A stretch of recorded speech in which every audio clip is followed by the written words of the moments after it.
നമുക്കറിയാം പൗലോസ് വിചാരണ ചെയ്യപ്പെടുന്നത് ഇവിടെ നാം കാണുന്നത് ഈ അധ്യായത്തിൽ ഈ വായിച്ച അപ്പസ്തലപ്രവൃത്തി 26:6-7 വാക്യത്തിൽ വായിക്കപ്പെടുന്ന സംഗതിക്ക് ഹേതുവായ വിഷയം എന്താണ് എന്ന് ചോദിച്ചാൽ പൗലോസ് ഇവിടെ ഒരു കുറ്റവാളിയായി വിചാരണ നേരിടുകയാണ്. വിചാരണ കൂട്ടിൽ നിൽക്കുമ്പോൾ എന്തിനു വേണ്ടി താൻ വിചാരണ കൂട്ടിൽ നിൽക്കുന്നു എന്നുള്ളത് പറയുവാൻ പോകുന്ന ഒരു പശ്ചാത്തലത്തിലാണ് നാം നിൽക്കുന്നത്. എന്ന് നമുക്കറിയാം, ഇവിടെ പൗലോസ് അപ്പോസ്തലൻ ഒരു വിചാരണ കുറ്റവാളിയായി വിചാരണ ചെയ്യപ്പെടുവാൻ വേണ്ടി നിൽക്കുമ്പോൾ അവൻ ഏതെങ്കിലും ഒരു മോഷണം നടത്തിയതിന്റെ പേരിലല്ല, ആരെങ്കിലും കൊല ചെയ്തതിന്റെ പേരിലല്ല, അല്ലെങ്കിൽ ഏതെങ്കിലും ഒരു അടിപിടി കേസിൽ പ്രതിയായി നിൽക്കുകയല്ല, അല്ലെങ്കിൽ ഏതെങ്കിലും നിയമ അനുസൃതമല്ലാത്ത വേലകൾ ചെയ്ത് ഏതെങ്കിലും കുറ്റകൃത്യങ്ങൾ ചെയ്തു വേണ്ട പേരിലല്ല വിചാരണ നേരിടപ്പെടുന്നത്. പിന്നെ എന്തിനു വേണ്ടിയാണ് വിചാരണ നേരിടുന്നത്? തൻ്റെ വിശ്വാസ പ്രമാണത്തിൽ താൻ വിശ്വസിച്ചു പോരുന്ന ആരാധനയെ സംബന്ധിച്ചുള്ള വിഷയത്തിലാണ് ഇവിടെ അപ്പോസ്തലനായ പൗലോസ് വിചാരണ നേരിടുന്നത്. വിചാരണയ്ക്ക് വേണ്ടി അവനെ കോടതിയിൽ സമർപ്പിച്ചിരിക്കുന്ന അല്ലെങ്കിൽ പിടിക്കപ്പെട്ട് ബന്ധിക്കപ്പെട്ട് കൊണ്ടുവരുവാൻ പിന്നിൽ പ്രവർത്തിച്ച ആളുകൾ ആരാണ്? ഏതെങ്കിലും ജാതികളാണോ? അല്ല, തന്റെ തന്നെ സമുദായക്കാരായ യഹൂദന്മാര് കൊണ്ടുവന്നിരിക്കുക. വിഷയം എന്താണ്? ഇവിടെ വിഷയം മതവും ആരാധനയുമാണ്. Price the Lord. എന്നാൽ എന്തിനാണ് പൗലോസ് ഇവിടെ ആരാധന നേരിടുന്നത്? അവൻ മുൻകാലഘട്ടങ്ങളിൽ ഒരു പരീക്ഷനായി യഹൂദ മതത്തിലെ അനുഷ്ഠാനങ്ങളും കർമ്മങ്ങളും അനുസരിച്ചും ആചരിച്ചും വന്നിരുന്ന കാലഘട്ടങ്ങളിൽ താൻ ഉയർത്തിപ്പിടിച്ചു പോന്നിരുന്ന യഹോവയുടെ നാമത്തെ പ്രതിയോ അല്ലെങ്കിൽ ഇസ്രായേൽ മക്കൾ പിതാക്കന്മാരുടെ ആയ മോശ തുടങ്ങിയുള്ള പ്രവാചകന്മാരുടെ കാലഘട്ടം മുതൽ സംസാരിക്കുകയും പഠിക്കുകയും പഠിപ്പിക്കുകയും സേവിക്കുകയും ചെയ്തു പോന്നിരുന്ന യഹോവയെ സംബന്ധിച്ച് ഉള്ള കാര്യമാണ് പൗലോസ് പ്രസ്താവിക്കുകയും പഠിക്കുകയും പ്രസംഗിക്കുകയും ചെയ്തിരുന്നുവെങ്കിൽ എന്തിന് പൗലോസ് വിചാരണ നേരിടണം? എന്തിന് ഈ യഹൂദന്മാർ മുൻപത്തെ പൗലോസിന്റെ നടപ്പാണ് പൗലോസ് ഇന്ന് നടക്കുന്നതെങ്കിൽ പൗലോസിനെ വിചാരണയ്ക്ക് നേരിടേണ്ട കാര്യമുണ്ടോ? ഇല്ല. എങ്കിൽ പൗലോസ് എന്തിനാണ് വിചാരണ നേരിടുന്നത്? ആൽറെഡി അവരും ഞാനും ഒരു കാലഘട്ടത്ത് സേവിച്ചു വന്നിരുന്ന ആ യഹോവ തന്നെയാണ് യേശുക്രിസ്തു എന്ന് താൻ പഠിപ്പിക്കപ്പെടുന്നു എന്നുള്ളൊരു കാരണമാണ് അവൻ വിചാരണ നേരിടുന്നു. 25-ാം അധ്യായത്തിലേക്ക് വരുമ്പോൾ അതിന്റെ 18-ാമത്തെ വാക്കിൽ വായിക്കുന്നത്, ഞാൻ നിരൂപിച്ചിരിക്കുന്ന കുറ്റം ഒന്ന് ബോധിപ്പിക്കാതെ സ്വന്തം മതത്തെക്കുറിച്ചും ജീവിച്ചിരിക്കുന്നുവെന്ന് പൗലോസ് പറയുന്ന മരിച്ചുപോയ യേശു എന്നൊരുവനെ കുറിച്ചുള്ള ചില തർക്കസംഗതികളെ കൊണ്ടുവരുന്നതേ ഉള്ളൂ. Price the Lord. എന്താണ് തർക്കസംഗതി? ജീവിച്ചിരിക്കുന്നു എന്ന് പൗലോസ് പറയുന്ന മരിച്ചുപോയ ഒരുവൻ ആരാണത്? യേശു കർത്താവാണ്. ഹല്ലേലൂയ. അവരെ സംബന്ധിച്ച് അന്ന് വിചാരണയ്ക്ക് അവനെ കൊണ്ടുവന്ന് നിർത്തിയിരിക്കുന്ന ആളുകളെ സംബന്ധിച്ച് യേശു ആരാണ്? ഒരു സാധാരണ മനുഷ്യനാണ്. അവരെ സംബന്ധിച്ച് യേശു എന്ത് ചെയ്തു? മരിച്ചുപോയി. എന്നാൽ പൗലോസ് പറയുകയാണ്, ഈ യേശു, എന്റെ യേശു മരിച്ചിട്ടില്ല, അവൻ മരണത്തെ ജയിച്ച ദൈവമാണ് എന്ന് പറയുന്നു. ഈ വിഷയത്തിലാണ് ആര് വിചാരണ നേരിടുന്നത്? ധന്യനായ വിശുദ്ധ പൗലോസ് അപ്പോസ്തലൻ വിചാരണ നേരിടുന്നത് എന്ന് നമുക്ക് കാണാൻ സാധിക്കും. അപ്പോൾ വിചാരണയ്ക്ക് ഹേതുവായ വിഷയം എന്താണ്?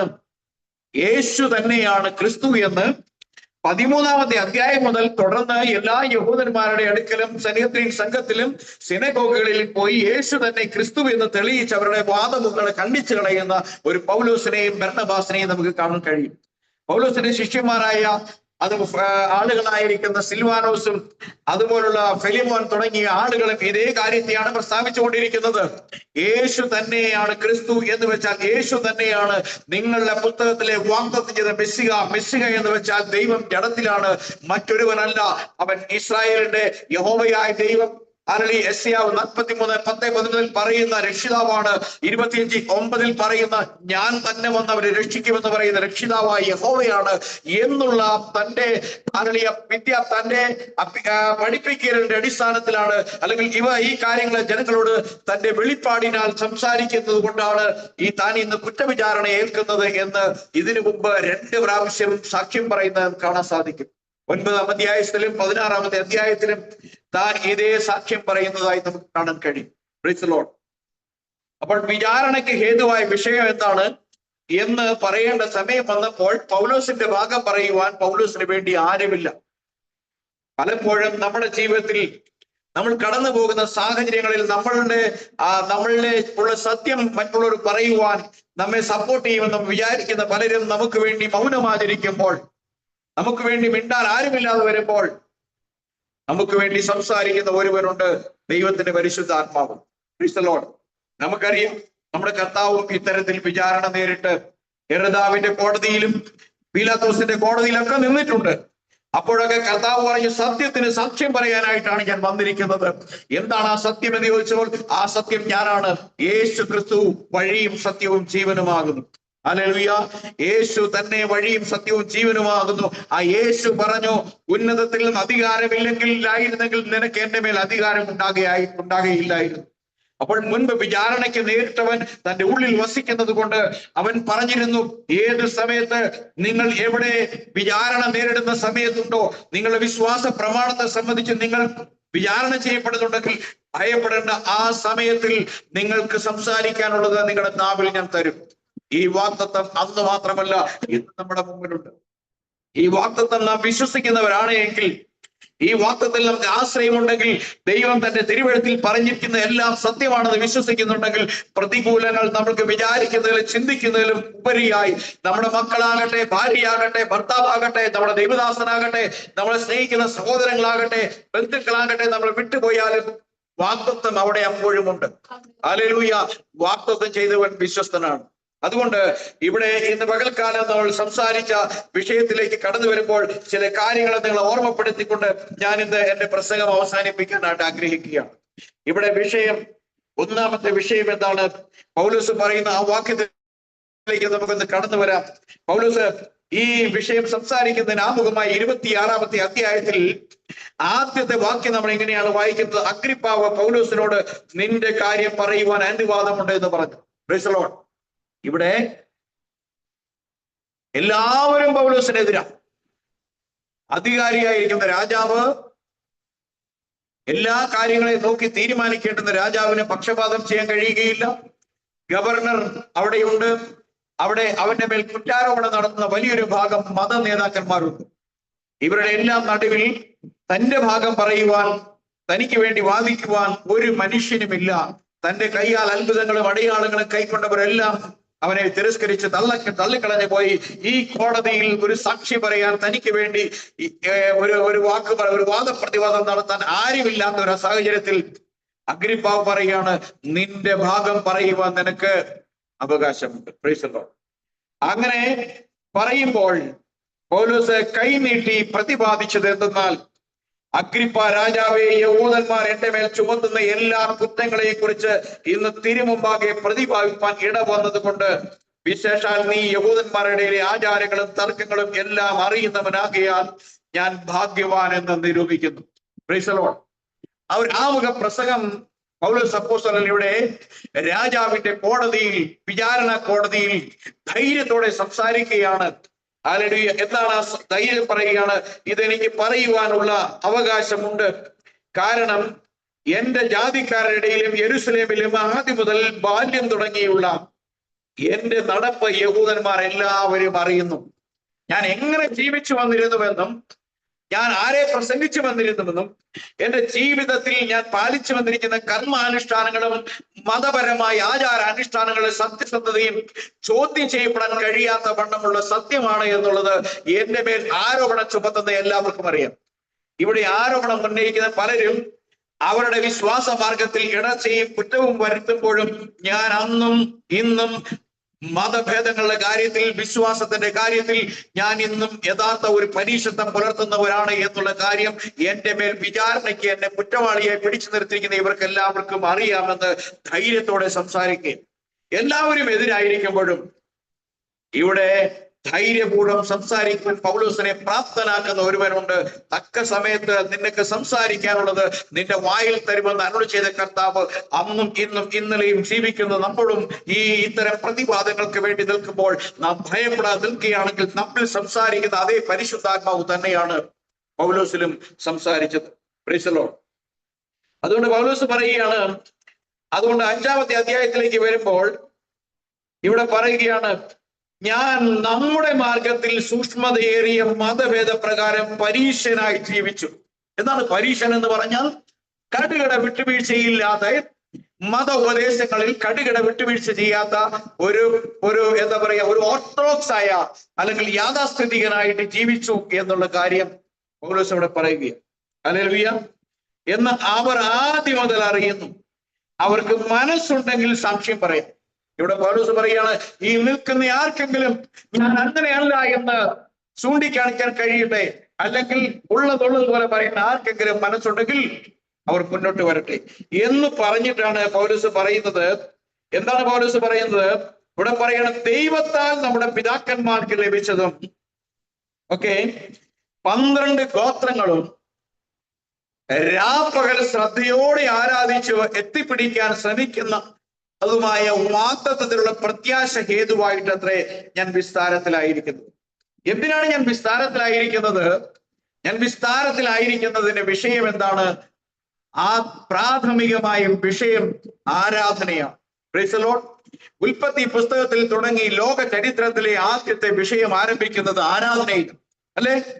കായിന്റെയും ഹാവേലിന്റെയും ആരാധന വിഷയത്തോടുകൂടി ആരംഭിക്കുന്നതാണ് ആരാധന സംബന്ധിച്ചുള്ള ആദ്യത്തെ വിഷയം. പിന്നീട് നമ്മൾ ബാബേലിലേക്ക് ചെല്ലുമ്പോഴും വിഗ്രഹാരാധനയിലേക്കും അതുപോലെ വിഗ്രഹത്തെ ആരാധിക്കുന്ന സമൂഹങ്ങളുടെ ഇടയിലേക്കും കർമ്മേൽ മലയിലേക്കും അതുപോലെ തന്നെ ആഹാബിന്റെ കാലഘട്ടത്തിലും തുടർന്നിങ്ങോട്ടുള്ള എല്ലാ കാലഘട്ടങ്ങളിലും വിഷയം ആരാധനയാണ്. ആരാധനയാണ് അന്നും ഇന്നും വിഷയം. ഇന്നും ആരാധന വിഷയമല്ലേ? ഇന്നും സത്യദൈവത്തെ ആരാധിക്കുന്നതല്ലേ ഇതര മത സമൂഹങ്ങൾക്ക് അല്ലെങ്കിൽ ഈ തൊട്ടടുത്ത് നിൽക്കുന്ന ഇതേ വിശ്വാസ പ്രമാണം ഇതേ ബൈബിൾ പഠിക്കുന്നവരും നമ്മുടെ നേരെ ഉയർത്തുന്ന വിഷയവും എന്താണ്? ആരാധന സംബന്ധിച്ച വിഷയമാണ്. ഏക സത്യദൈവത്തെ ആരാധിക്കുന്നു എന്നുള്ളതാണ് വിഷയം. ഇവിടെ പൗലോസ് നേരിടുന്ന ആ വിഷയം എന്താണ്? പൗലോസ് നേരിടുന്നത് യഹോവ തന്നെയാണ് യേശു എന്ന് പഠിപ്പിക്കുന്ന വിഷയമാണ് പൗലോസ് ആരാധനയെ വിഷയമായിട്ട് വിചാരണ ചെയ്യപ്പെടുന്നത്. അല്ലാതെ യഹോവ മാത്രമാണ് ദൈവം എന്ന് തന്റെ മുൻ നടപ്പിൽ പറഞ്ഞ കാര്യമാണോ? അല്ല.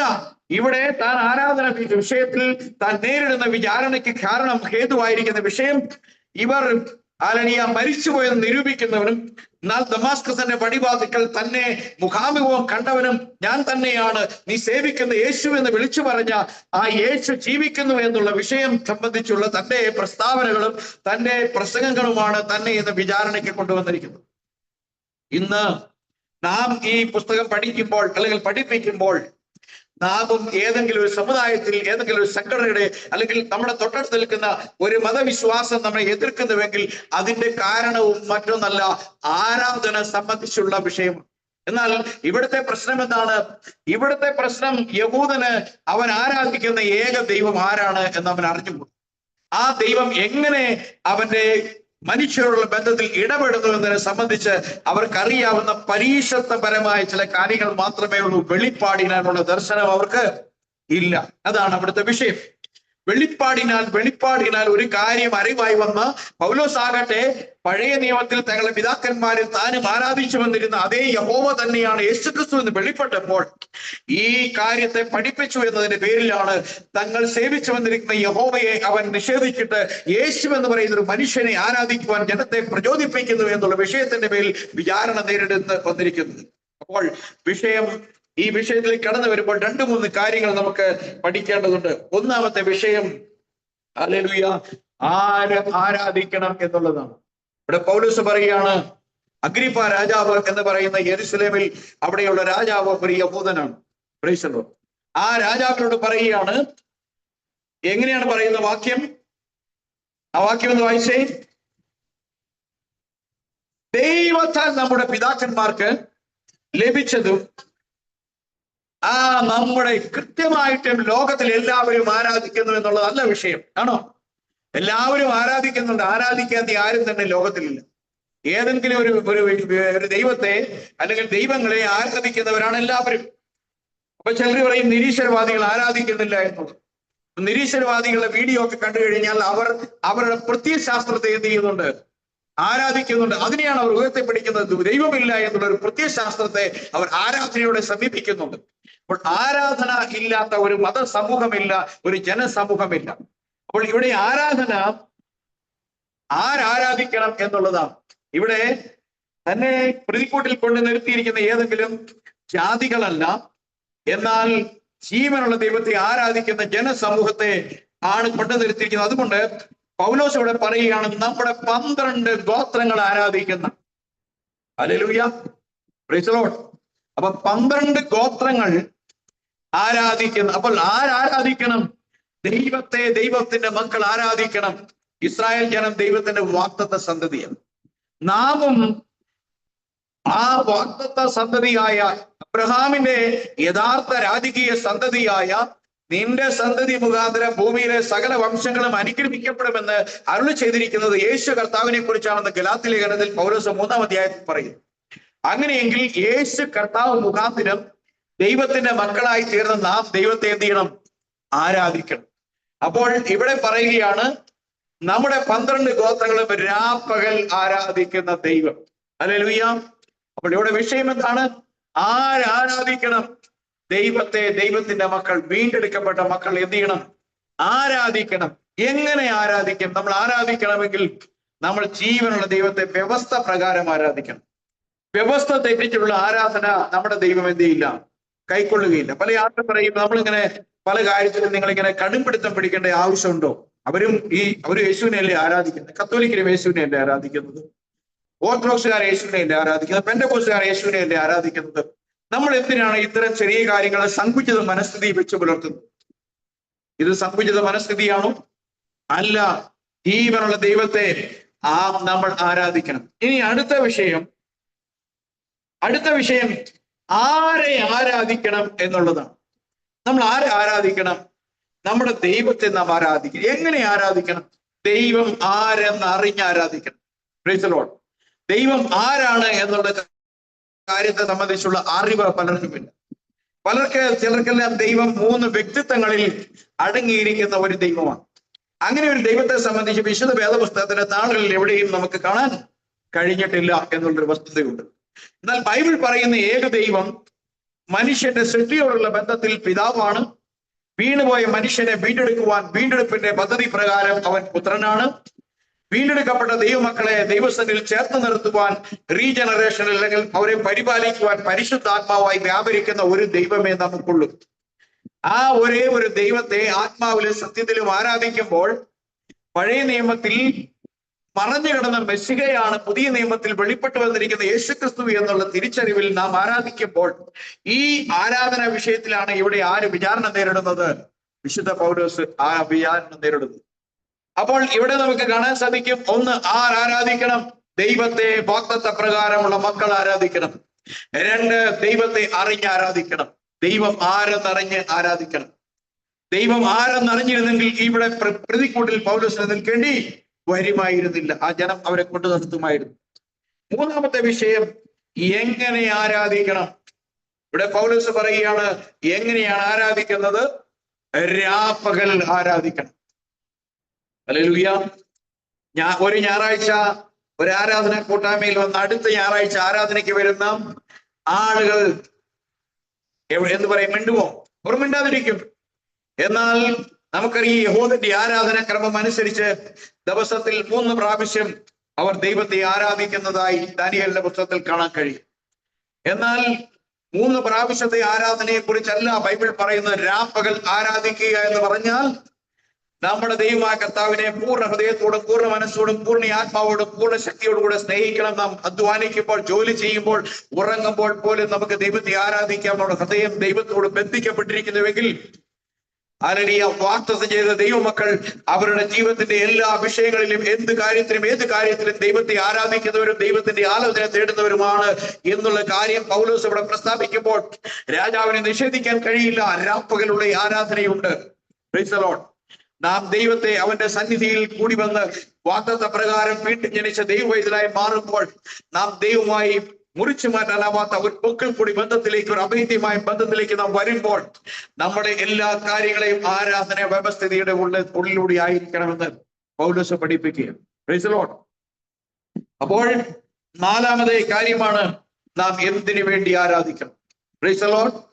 ഇവിടെ പൗലോസ് ഉത്തരം പറയുകയാണ്. ആരാധിക്കേണ്ട കാര്യം എന്താണെന്ന് പൗലോസ് പറയുന്നു. എന്താണ്? അടുത്ത വാക്യത്തിൽ പറയുകയാണ്, ഹല്ലേലൂയ, എന്താണ് വാഗ്ദത്തം? ആരാധിച്ചുകൊണ്ട് നാം എത്തിപ്പിടിപ്പാൻ ശ്രമിക്കുന്നതുമായ വാഗ്ദത്തത്തിലുള്ള പ്രത്യാശ ഹേതുവായിട്ടത്രേ ഞാൻ വിചാരണയിലായിരിക്കുന്നു. Price the lord. അപ്പോൾ എന്തിനു വേണ്ടിയാണ് ആരാധിക്കുന്നത്? ദൈവം നമുക്ക് നൽകിയിരിക്കുന്ന വാഗ്ദത്തത്തെ നാം എന്ത് ചെയ്യണം? എത്തിപ്പിടിക്കണം. ഹല്ലേലൂയ.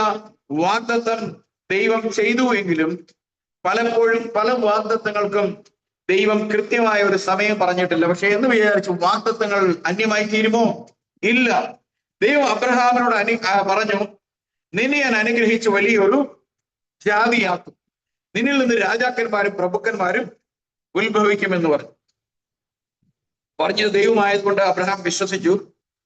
പക്ഷെ 25 വർഷം മുമ്പ് അബ്രഹാമിന് ഹല്ലേലൂയ 75 വയസ്സുള്ളപ്പോൾ ദൈവം സംസാരിക്കുകയാണ്. വാർദ്ധക്യത്തിലെത്തിയ, ശരീരത്തിൽ ബലമില്ലാത്ത, ആരോഗ്യമില്ലാത്ത അബ്രഹാമിനോട് ദൈവം പറയുകയാണ്, ഏതാണ്ട് കേവലം 10 വയസ്സ് മാത്രം കുറവുള്ള വൃദ്ധയായ ഭാര്യയുമുള്ളപ്പോൾ അബ്രഹത്തോട് ദൈവം പറഞ്ഞു, നിന്നിൽ ഞാൻ അനുഗ്രഹിച്ച് നിന്നെ വലിയൊരു ജാതിയാക്കി ഒരു വലിയ ജനസമൂഹമാക്കാൻ പോവുകയാണ്.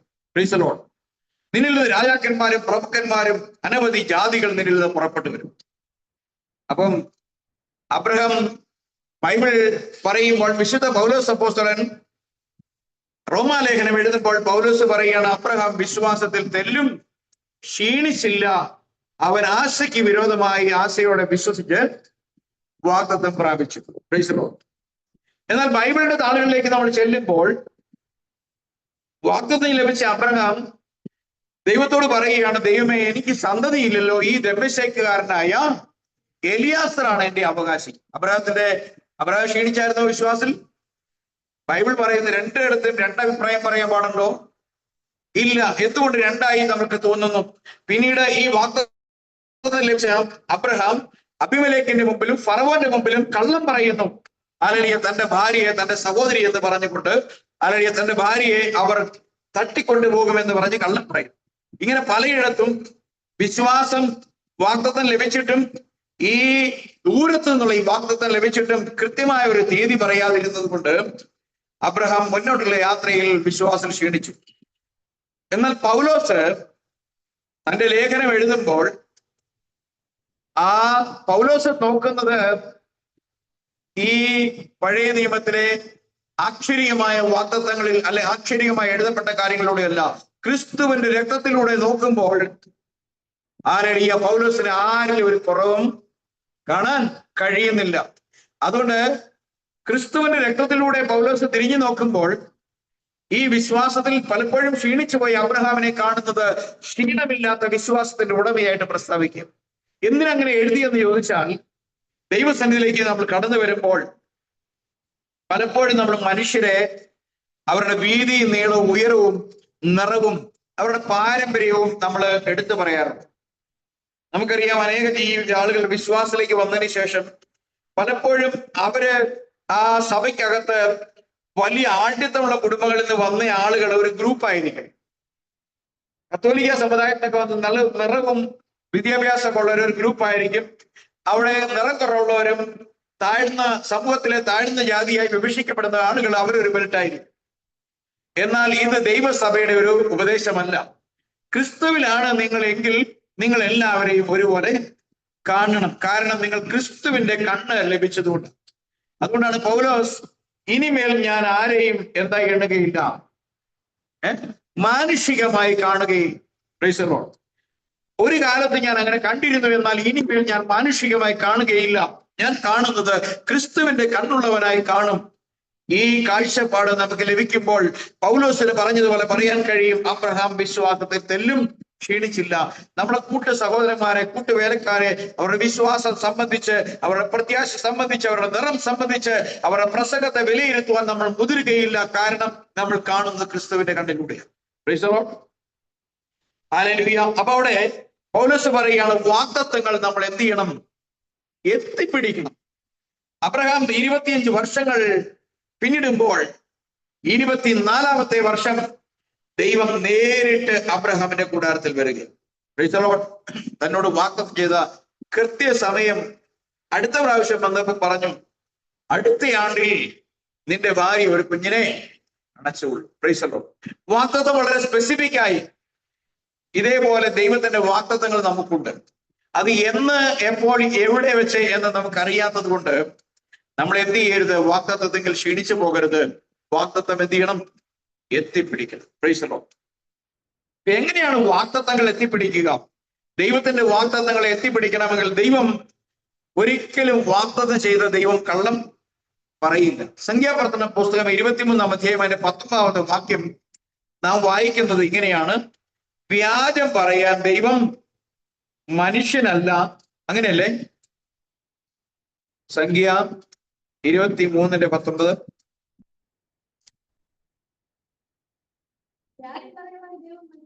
വ്യാജം പറയാൻ ദൈവം മനുഷ്യനല്ല, അനുതപിപ്പാൻ അവൻ മനുഷ്യപുത്രനുമല്ല. അപ്പൊ ദൈവം വ്യാജം പറയാൻ മനുഷ്യനല്ല. എന്ന് വെച്ചാൽ മനുഷ്യൻ എന്ത് ചെയ്യാം? ഇഷ്ടംപോലെ കള്ളം പറയാം, അല്ലെ? എന്ന് വെച്ചാൽ ഇല്ലാത്ത കാര്യം മനുഷ്യൻ എന്ത് ചെയ്യും? പറഞ്ഞ് ഉണ്ടാക്കും. എന്നിട്ട് പറയാണ്, അയ്യോ പറഞ്ഞു പോയത് തെറ്റായി പോയല്ലോ എന്ന് പറയാൻ അനുദപിക്കാനും ദൈവം ആരുമല്ല, മനുഷ്യന്റെ പുത്രനുമല്ല. അപ്പൊ ദൈവത്തിന് എന്ത് ചെയ്യാൻ കഴിയില്ല? വ്യാജം പറയാൻ കഴിയില്ല. ദൈവം ഒരു വാഗ്ദത്തം ചെയ്തിട്ടുണ്ടെങ്കിൽ, ഈ ബൈബിളിൽ വാഗ്ദത്തം ചെയ്തിട്ടുണ്ടെങ്കിൽ നമുക്കറിയാം, എന്നോട് വ്യക്തിപരമായ ഒരു വാഗ്ദത്തം പറഞ്ഞില്ലെങ്കിലും ദൈവത്തിന്റെ വ്യവസ്ഥ പ്രകാരമുള്ള വാഗ്ദത്തങ്ങൾ എനിക്കും കൂടി ഉള്ളതാണ്. ഞാനത് വിശ്വസിച്ച്, എന്നോട് പറഞ്ഞിരിക്കുന്ന ഈ വാഗ്ദത്തം ഞാൻ വിശ്വസിച്ച് എനിക്ക് ഈ വാഗ്ദത്തം ഞാൻ എത്തിപ്പിടിക്കുമെന്ന പ്രത്യാശയോടുകൂടി നടന്നാൽ ഈ വാഗ്ദത്തം നമ്മുടെ കൈയിലേക്ക് വന്നു ചേരും. Price the lord. അതുകൊണ്ട് കള്ളം പറയാത്ത, വ്യാജം പറയാത്ത ദൈവം ഇവിടെ വാഗ്ദത്തം നിവർത്തിക്കും എന്ന് പറയുക. എന്നാൽ ഒരു കാര്യം കൂടി പറയട്ടെ. ഇവിടെ പൗലോസ് പറയുന്ന ഒരു കാര്യം, ഒന്ന്, 12 ഗോത്രപിതാക്കന്മാർ ആരാധിക്കുന്നത്. 2, ശ്രദ്ധയോടെ എത്തിപ്പിടിക്കാൻ ആഗ്രഹിക്കുന്ന കാര്യം. എന്താണ് ദൈവം ശ്രദ്ധയോടെ എന്ന് പറഞ്ഞത്?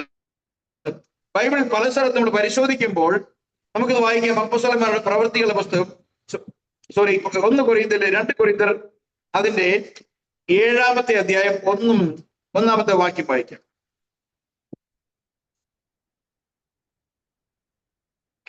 ഇവിടെ പറയുന്നത് ഇങ്ങനെയാണ്: പ്രിയമുള്ളവരെ, ഈ വാഗ്ദത്തങ്ങൾ നമുക്കുള്ളത് കൊണ്ട് നാം ജഡത്തിലെയും ആത്മാവിലെയും സകല കന്മഷവും നീക്കി നമ്മെ തന്നെ വെടിപ്പാക്കി ദൈവഭയത്തിൽ വിശുദ്ധിയെ തികച്ചുകൊള്ളുക.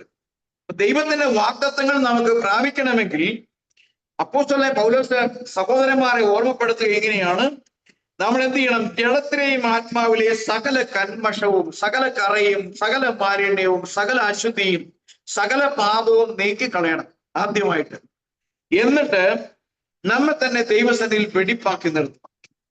എന്നിട്ട് ദൈവഭയത്തിൽ വിശുദ്ധിയെ തികച്ചുകൊണ്ടാൽ വാഗ്ദത്തങ്ങൾ ഒന്നൊന്നായി നമ്മുടെ മേൽ നിറവേറും. ഇതിന് നമ്മൾ എത്രമാത്രം വൈകുന്നുവോ അത്രമാത്രം വാഗ്ദത്തങ്ങൾ നമ്മിൽ ദൂരെ ദൂരെ ആയിരിക്കും. Price the lord. അതുകൊണ്ട് നമുക്ക് വായിക്കേണ്ടതിന് വേണ്ടി അപ്പോസ്തല പ്രവൃത്തി 12:12 വരുമ്പോൾ നമ്മൾ കാണുന്ന ഒരു കാര്യമുണ്ട്.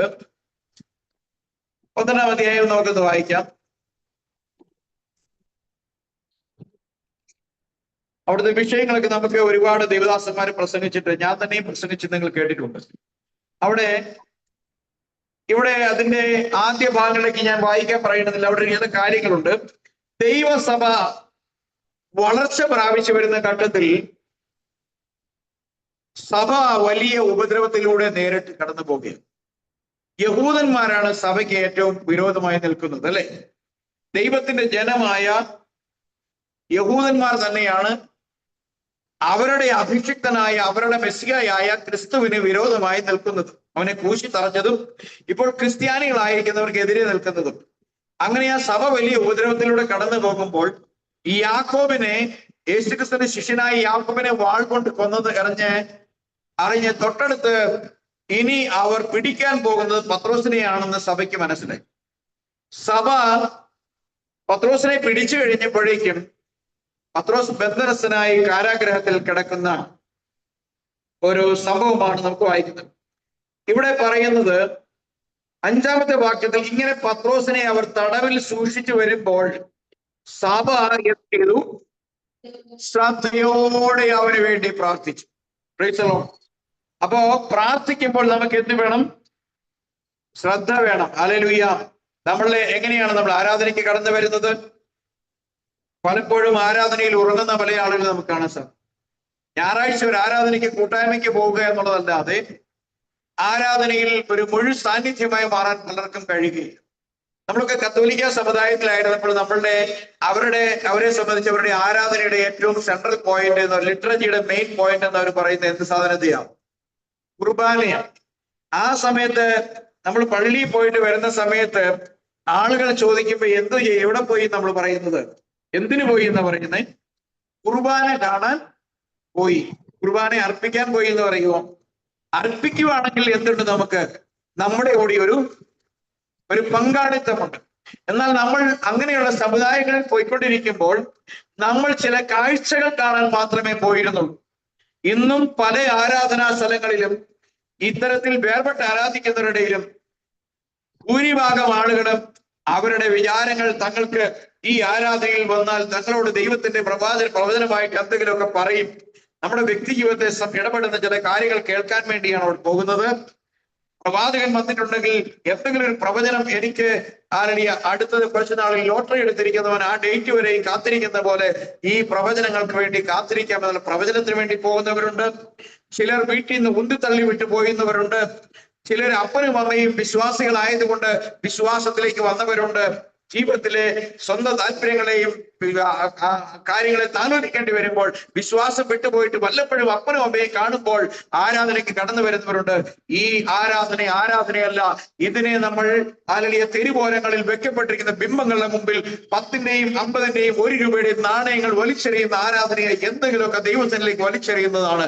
അതിന് ആരാധന എന്ന് പറയാൻ കഴിയില്ല. ആരാധന എന്താണെന്ന് റോമർക്ക് എഴുതിയ ലേഖനം 12-ാം അധ്യായം 12-ാമത്തെ വാക്യത്തിൽ 1-ാമത്തെ വാക്യത്തിൽ നാം ആരാധനയെ സംബന്ധിച്ച് പൗലോസ് പറയുന്നത് ഇങ്ങനെയാണ് എന്ന് നമുക്ക് മനസ്സിലാക്കാൻ കഴിയും. പൗലോസ് പറയുകയാണ്, നിങ്ങളുടെ വിശുദ്ധ ആരാധനയായി നിങ്ങൾ എന്ത് ചെയ്യണം? നിങ്ങളുടെ ശരീരങ്ങളെ ജീവനും വിശുദ്ധിയും ദൈവത്തിന് പ്രസാദമുള്ള ഈ യാഗമായി സമർപ്പിക്കണം.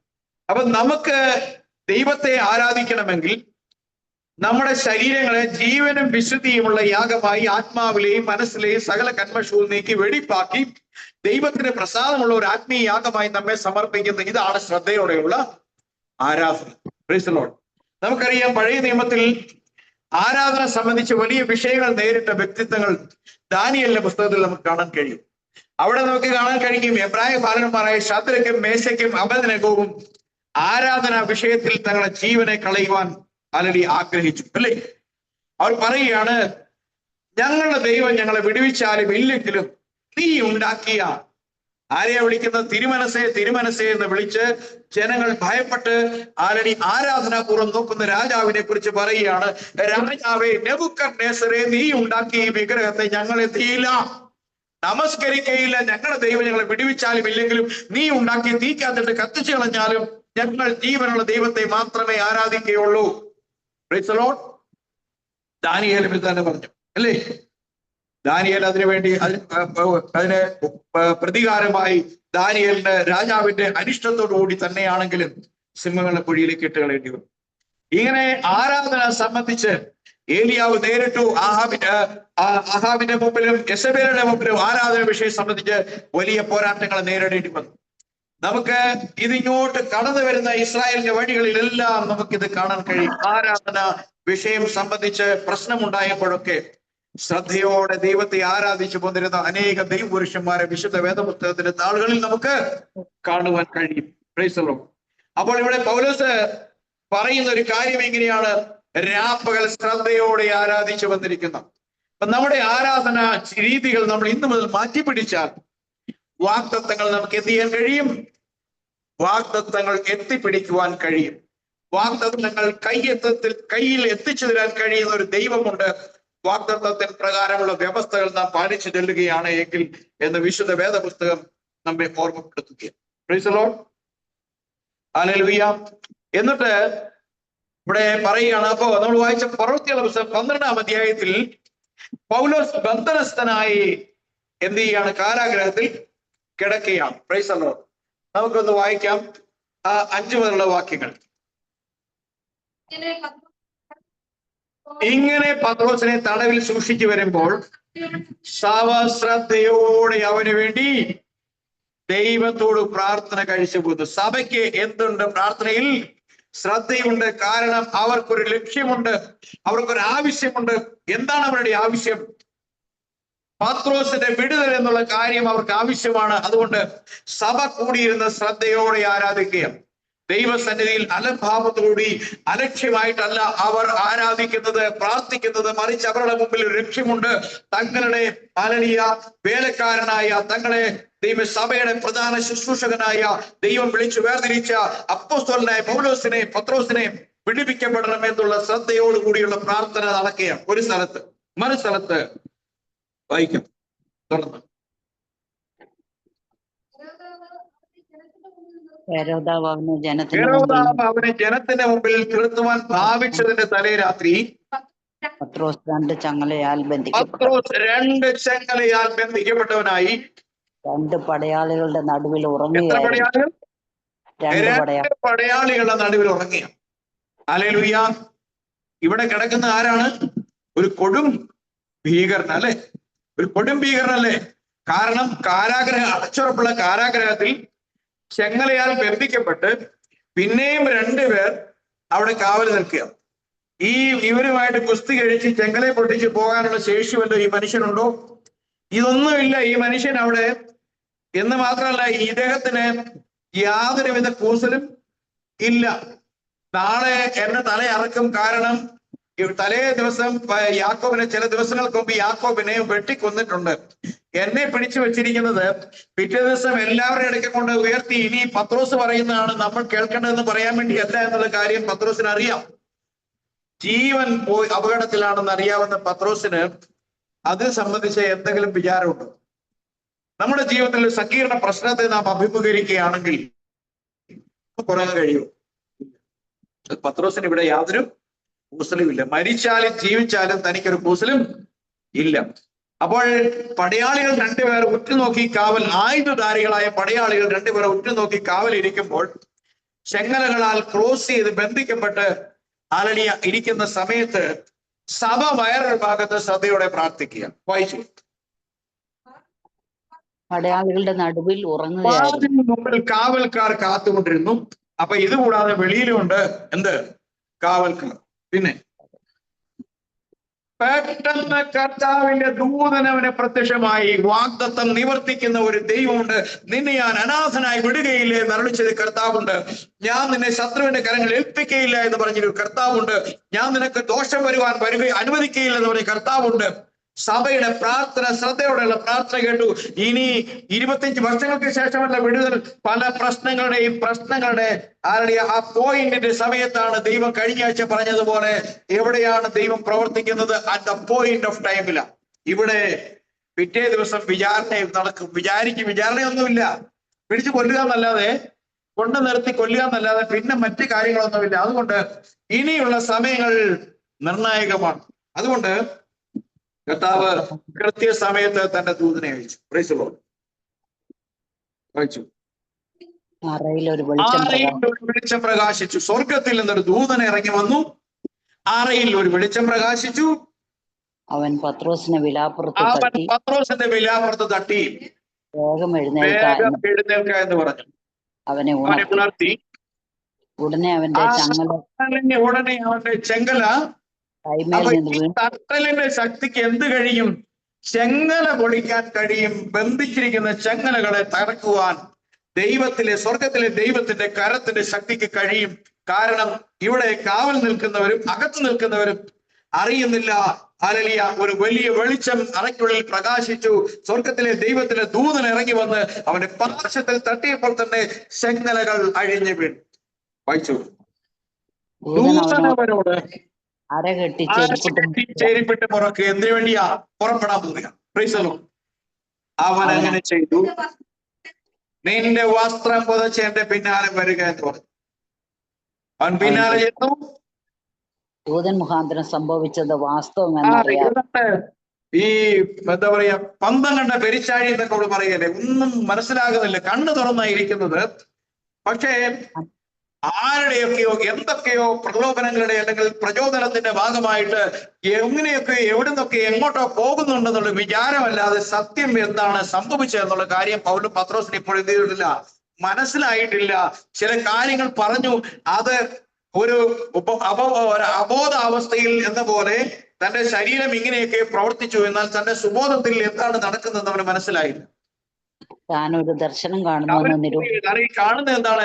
ഇപ്പോഴും ചെങ്ങലയ്ക്കകത്ത് കിടക്കുകയാണ്, പക്ഷെ കാണുന്നതെല്ലാം ഒരു ദർശനമാണ്, സംഭവിച്ചതൊക്കെ ഒരു ദർശനമാണ് എന്ന് മാത്രമേ എന്ത് ചെയ്തുള്ളൂ, പത്രോസിന് തോന്നിയുള്ളൂ. വായിച്ചോ. അവർ ഒന്നാം കാവലും രണ്ടാമത്തേതും കടന്നു. അവർ ഒന്നാം കാവലും രണ്ടാമത്തേതും കടന്നു. പട്ടണത്തിൽ ചെല്ലുന്ന ഇരുമ്പ് വാതിൽ. ആദ്യത്തെ കാരാഗ്രഹത്തിന് മുറി കടന്നു, അടുത്തതായി കടന്നു രണ്ടാം കാവൽ കടന്നു, രണ്ടാം കാവൽ കടന്നു, മൂന്നാം കാവലിന്റെ പ്രധാനപ്പെട്ട ഗേറ്റിലെത്തി. എന്ന് വെച്ചാൽ പീന്ദ്രൻപാറയെ പോലുള്ള തടവുകാരെ സൂക്ഷിക്കുന്ന തിഹാർ ജയിലിന് സമമായ ഒരു സ്ഥലത്താണ് ആരെ കൊണ്ടിട്ടിരുന്നത്, പത്രോസിനെ കൊണ്ടിട്ടിരുന്നത്. ഇത്രയും വലിയ സുരക്ഷയൊന്നും തിഹാർ ജയിലിൽ പോലും ഉണ്ടെന്ന് എനിക്ക് തോന്നുന്നില്ല. അപ്പം ഇങ്ങനെയുള്ള ഒരു സ്ഥലത്ത് നിന്ന് ഫലത്തിൽ 4ാമത്തെ സ്ഥലം, അതുകൂടാതെ ചെങ്ങലയും ഉണ്ടായിരുന്നു. ഇങ്ങനെ അടുത്ത സ്ഥലത്തേക്ക് എത്തിക്കഴിഞ്ഞപ്പോൾ പട്ടണത്തിൽ ചെല്ലുന്ന ഇരുമ്പ് അവർക്ക് വേണ്ടി അത് അവർക്ക് സ്വതവേ തുറന്നു. ദൈവ സ്വർഗത്തിലെ ദൂതൻ കടന്നു വരുമ്പോൾ ഒരു പ്രതികൂലത്തിനും അതിന് മുമ്പിൽ നിൽക്കാൻ കഴിയില്ല. വാതിലുകൾ തനിയെ തുറക്കപ്പെടും. ഹല്ലേലൂയ. ദൈവം നമ്മുടെ പക്ഷത്തെങ്കിൽ ആർ നമുക്ക് എതിരെ നിൽക്കും? ഹല്ലേലൂയ. ദൈവം നമ്മുടെ പക്ഷത്താണ് എന്ന് ഉറപ്പുണ്ടെങ്കിൽ ഒരു ശക്തിക്ക് എതിരെ നിൽക്കാൻ കഴിയില്ല. ആ സമയത്ത് പറയേണ്ടത് എങ്ങനെയോ എന്തോ എന്ന് സംസാരിക്കുവാനുള്ള വിവേകം ദൈവം നമ്മുടെ ആത്മാവിൽ തരും. Price the Lord. ദൈവത്തിന്റെ പരിശുദ്ധമായ നാമം വാഴ്ത്തപ്പെടുമാറാകട്ടെ. ഞാൻ അപ്പോസ്തല പ്രവൃത്തിയിലേക്ക് തന്നെ മടങ്ങി വരികയാണ്. ഇവിടെ പൗലോസ് പിന്നീട് സംസാരിച്ചു തുടങ്ങുന്ന കാര്യത്തിലേക്ക് തന്നെ നമുക്ക് വരാം. അപ്പൊ അടുത്ത വാക്യം നമ്മളിങ്ങനെ വായിക്കുന്നു. അതുകൊണ്ട് ഈ പ്രത്യാശ, നമ്മുടെ പിതാക്കന്മാർ പ്രത്യാശിക്കുന്ന രക്ഷയെ സംബന്ധിച്ചുള്ള പ്രത്യാശ സംബന്ധിച്ച് എനിക്ക് വെളിപ്പെട്ട സത്യത്തിന് വേണ്ടിയാണ്, അവ എത്തിപ്പിടിക്കുവാൻ വേണ്ടിയാണ് നമ്മൾ ആരാധിച്ചു വന്നിരുന്നത്. പക്ഷേ എന്നാൽ നിങ്ങൾക്ക് എത്തിപ്പിടിക്കാൻ കഴിയാത്തത് എനിക്ക് ദൈവകൃപയാൽ എത്തിപ്പിടിക്കാൻ കഴിഞ്ഞത് സംബന്ധിച്ച് ഞാൻ ഈ ജനത്തെ പറഞ്ഞ് ബോധിപ്പിക്കുന്ന കാര്യത്തിലാണ് ഞാൻ ഇവിടെ കുറ്റക്കാരനായി പിടിക്കപ്പെട്ട് നിൽക്കുന്നത് എന്ന് ബോധിപ്പിച്ചതിന് ശേഷം ഇവിടെ പറയുകയാണ്, ആ പ്രത്യാശയെ ചൊല്ലിയാകുന്ന രാജാവെ, യഹൂദന്മാർ എന്റെ മേൽ കുറ്റം ചുമന്നു. ഞാൻ ചെയ്ത കുറ്റം എന്താണ് എന്ന് പൗലോസ് താൻ ചെയ്ത കുറ്റം എന്തിനാണ് തന്നെ പിടിച്ചിരിക്കുന്ന കാര്യം വളരെ ശക്തമായ ഭാഷയിൽ അയാൾക്ക് രാജാവിനെ എതിർത്ത് പറയാൻ കഴിയാത്ത കാര്യത്തിന്റെ അടിസ്ഥാനത്തിൽ ഇത്രമാത്രം ഭംഗിയായി പറഞ്ഞ് അവതരിപ്പിക്കാൻ കഴിഞ്ഞതിന്റെ കാരണം ഇത്തരം അവസരങ്ങളിൽ നിങ്ങളുടെ നാവിൽ സംസാരിക്കുമെന്ന് പറഞ്ഞ പരിശുദ്ധാത്മാവിന്റെ സാന്നിധ്യം. Price the lord. അപ്പോൾ എന്നിട്ട് പറയുകയാണ്, ദൈവം മരിച്ചവരെ ഉയർപ്പിക്കുന്നത് വിശ്വാസയോഗ്യമല്ല എന്ന് നിങ്ങൾക്ക് തോന്നുന്നത് എന്ത്? ഹല്ലേലൂയ. നസറായന യേശുവിന്റെ നാമത്തിന് വിരോധമായി പലതും പ്രവർത്തിക്കണമെന്നും ഞാനും വിചാരിച്ചു. സത്യം, അത് ഞാൻ യെരൂശലേമിൽ ചെയ്തിട്ടുമുണ്ട്. മഹാപുരോഹിതന്മാരോട് അധികാരപത്രം വാങ്ങി വിശുദ്ധന്മാരിൽ പലരെയും തടവിലാക്കി അടച്ചു. ഇനി പൗലോസ് താൻ കടന്നു വന്ന വഴിയെ സംബന്ധിച്ച്, താൻ എന്തുകൊണ്ട് ഈ ജീവിക്കുന്ന നിങ്ങൾ മരിച്ചു എന്ന് പറയുന്നതും ഞാൻ ജീവിച്ചിരിക്കുന്നതെന്ന് സാക്ഷ്യപ്പെടുത്തുന്നതുമായ ദൈവം, ക്രിസ്തുവിൽ വെളിപ്പെട്ട ദൈവത്തിന്റെ ശക്തിയെക്കുറിച്ച് ഞാൻ എങ്ങനെ ആ ഒരു അഭിമുഖത്തിലേക്ക് കടന്നു വന്നു എന്നുള്ള കാര്യം പൗലോസ് 3ാം തവണ പ്രസ്താവിക്കുകയാണ് തന്റെ സാക്ഷ്യം. ഇവിടെ പറയുന്നത് ഇങ്ങനെയാണ്. അവിടെ പറയുകയാണ്, അങ്ങനെ ഞാൻ ഇതിനു വേണ്ടി പലരെയും എന്ത് ചെയ്തു? വിശുദ്ധന്മാരിൽ പലരെയും തടവിലാക്കി, പലരെയും കൊന്നുമുടിക്കാനുള്ള അധികാരപത്രവും വാങ്ങി. കാരണം ഞാൻ ഇന്ന് നിങ്ങൾ ആരോപിക്കുന്ന ഈ കാര്യത്തിന്റെ മേൽ ഒരു കാലത്ത് ഞാൻ അത് വിശ്വസിച്ചിരുന്ന കാലഘട്ടത്തിൽ ഞാൻ ഇത്രമാത്രം തീഷ്ണമതിയായിരുന്നു. അങ്ങനെ പറയാൻ കഴിയുന്ന ആരും പുറപ്പെട്ടിട്ടുണ്ടായിരുന്നില്ല. ആരും തടവിലാക്കിയിട്ടുണ്ടായിരുന്നില്ല. ആർക്കുമെതിരെ കത്ത് വാങ്ങിപ്പോയിരുന്നില്ല. ഞാൻ അവരുടെ എല്ലാം മുമ്പിൽ നിന്ന് ഇതൊക്കെ ചെയ്തിരുന്നു ഒരു കാലത്ത്. എന്നിട്ട് അങ്ങനെ പോകും വഴിയിൽ അങ്ങനെ അവരെ പലരെയും നിഗ്രഹിക്കുന്ന സമയം വന്നപ്പോൾ ഞാനും സമ്മതം കൊടുത്തു. പലരെയും കൊല്ലുന്ന കാര്യം വന്നപ്പം വിട്ടുകളയാം എന്ന് പോലെ ഞാൻ വിചാരിച്ചില്ല. ഞാനും എന്ത് ചെയ്തു? വിശ്വാസം സംബന്ധിച്ച് കൊന്നുകളയാൻ സമ്മതം കൊടുത്തു. ഞാൻ എല്ലാ പള്ളികളിലും അവരെ പലപ്പോഴും ദണ്ഡിപ്പിച്ചും കൊണ്ടും ദൂഷണം പറയുവാൻ നിർബന്ധിക്കുകയും അവരുടെ നേരെ അത്യന്തം ഭ്രാന്ത് പിടിച്ച് അന്യ പട്ടങ്ങളോട് ചെന്ന് അവരെ ഉപദ്രവിച്ചു. അവരെ ഉപദ്രവിക്കുക മാത്രമല്ല, അവരെ പോകുന്ന വഴിയിൽ പിന്നാലെ നടന്ന് ഞാൻ എന്ത് ചെയ്തു? അവരെ ഉപദ്രവിച്ചു. എന്നിട്ട് പറയും, ഇങ്ങനെ ചെയ്തു വരികയിൽ ഞാൻ മഹാപുരോഹിതന്മാരുടെ അധികാരത്തോടും ആജ്ഞയോടും കൂടെ ദമസ്കസിലേക്ക് യാത്ര പോകുമ്പോൾ രാജാവേ, നട്ടുച്ചയ്ക്ക് ഞാൻ വഴിയിൽ വെച്ച് സൂര്യന്റെ പ്രകാശത്തെ കവിഞ്ഞൊരു വെളിച്ചം കണ്ടു. എന്ത് വെളിച്ചാ കണ്ടത്? ടോർച്ചടിക്കുന്ന വെളിച്ചമല്ല, ഒരു വണ്ടിയുടെ വെളിച്ചമല്ല ഞാൻ കണ്ടത്. ഞാൻ കണ്ട വെളിച്ചം സൂര്യന്റെ പ്രകാശത്തെ അതിലംഘിക്കുന്ന വെളിച്ചമാണ്. അത് എന്റെ നേരെ അടിച്ചപ്പോൾ എന്റെ കണ്ണിന്റെ ബൾബ് അടിച്ചു പോയി. ഹല്ലേലൂയ! എത്ര വലിയ വെളിച്ചമായിരിക്കണം! ഒരു ഫ്ലാഷിൽ കണ്ണിന്റെ ബാഹ്യ ഭാഗത്തുള്ള തൊലിപ്പഴം കരിഞ്ഞു പോകണമെങ്കിൽ സ്വർഗത്തിലെ ദൈവമാരാണ് അവന്റെ പ്രകാശത്തെ സംബന്ധിച്ച് വെളിപ്പാട് പുസ്തകം 1-ാമത്തെ അധ്യായത്തിൽ പറയണം, അവന് അഗ്നിജ്വാലയ്ക്കൊത്തുള്ള കണ്ണുള്ളവന്. ഹല്ലേലൂയ! യേശു കർത്താവ് അഗ്നിജ്വാലയ്ക്കുള്ള ഒത്തുള്ള കണ്ണുള്ളവനായ ഏക സത്യ ദൈവമാണ്. ഇതാണ് ബൈബിൾ പഠിപ്പിക്കുന്ന ദൈവം.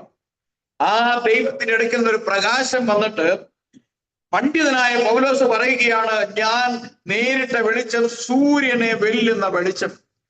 ഹല്ലേലൂയ! അതിന്റെ മുമ്പിൽ ആർക്കെങ്കിലും നിൽക്കാൻ പറ്റുമോ? നിൽക്കാൻ പറ്റില്ല.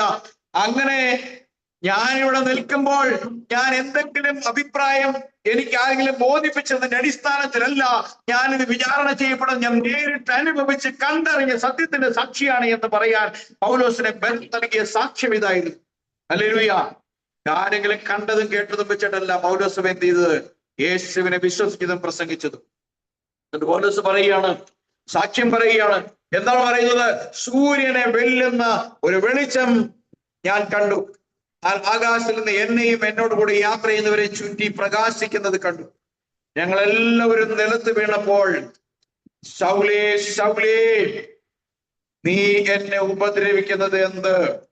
Price the Lord. എന്നിട്ട് പറയാണ്, മുള്ളിന്റെ മേൽ ഉദയ്ക്കുന്നത് നിനക്ക് വിഷമം. നീ എന്തിനെതിരെയാണ് പോരാടുന്നത്? ഇവിടെ ചോദ്യം എന്താണ്?